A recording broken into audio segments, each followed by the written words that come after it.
Bienvenue sur Alsace 20, 19h21. Le business du rallye. On en parle aujourd'hui avec une jeune femme. Elle est maire de la Petite-Pierre, petite commune, 622 habitants et surtout le rallye qui va passer par chez vous. Comment vous avez réussi votre coup, Nadine?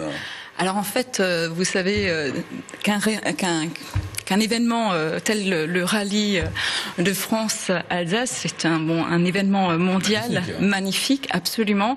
Donc c'est quelque chose qui se prépare en amont.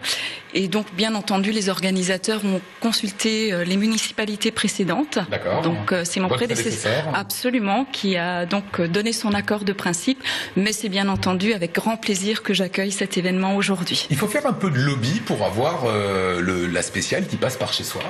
Écoutez... Je peux le demander à David? Un petit peu. Nous ne sommes pas soumis à ce type de lobby. D'accord. En revanche, beaucoup de maires nous font part du fait de vouloir que le rallye passe chez eux, ça c'est sûr. Alors la spéciale passe justement la Petite-Pierre dimanche à 2 reprises. Quelles sont les animations que vous avez mises en place pour l'occasion? Alors la commune de la Petite-Pierre a souhaité effectivement toucher un public très large, en plus des spectateurs du rallye. Et donc nous allons proposer, mais toujours bien sûr en lien avec la course automobile évidemment. Donc nous allons proposer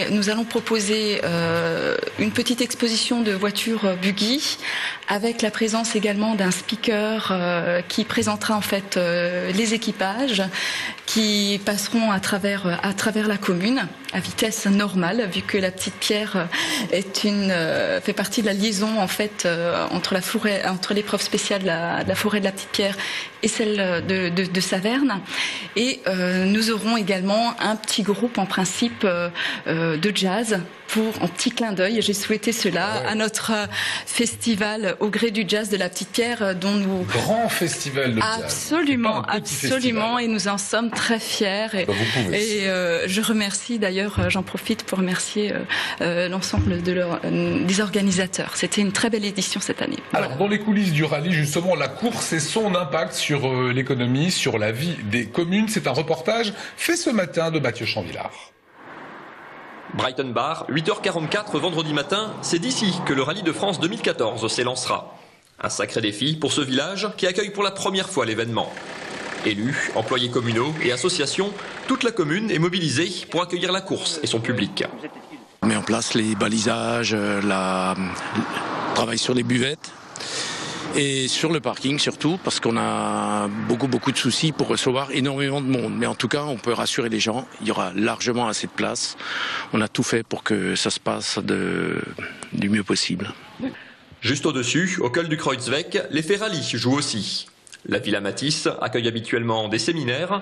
Vendredi, la spéciale du col de la Charbonnière passe à 2 pas. Ici, pas de supporters, c'est une entreprise qui investira les lieux pour ses clients. Les autres années, on n'avait aucun impact, ça ne passait pas à côté. Là, c'est vraiment juste à côté de chez nous. Donc, nous avons une entreprise qui a réservé des cocktails à midi et le soir pour des clients à eux. Mais dès que l'on s'éloigne des spéciales, l'effet rallye peut s'estomper ou être imprévisible. Aurélien Quincieux gère plusieurs campings dans la région et pour l'instant, c'est plus que calme. Les autres années, on avait plus de réservations sur cette marée aux mines, plus ou moins de 5 ou 6 chalets qui étaient réservés.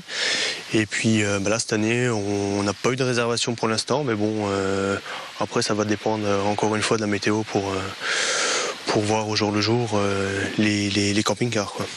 Le rallye, c'est aussi un formidable événement pour de toutes petites communes et parfois un casse-tête. Cindy Schefter tient l'unique commerce de Plaine, point de départ de la 3e spéciale.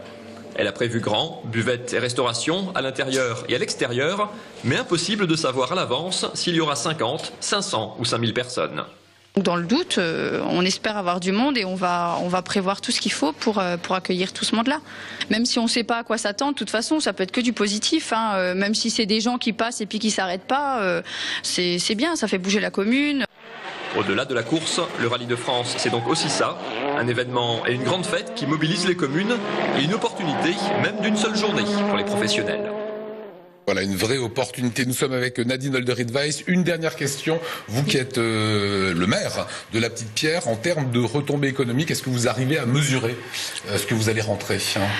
Alors aujourd'hui, je crois que on peut parler de deux types de retombées économiques. D'une part, les retombées économiques directes et immédiates, donc le jour de l'événement, et puis ensuite des retombées économiques et touristiques, vu que la Petite Pierre est un pôle touristique et culturel qui seront dans le futur et que aujourd'hui on ne peut pas quantifier. Des gens qui retiennent qu'à la Petite Pierre il s'est passé quelque chose et on va venir voir. On l'espère. Oui, tout à fait.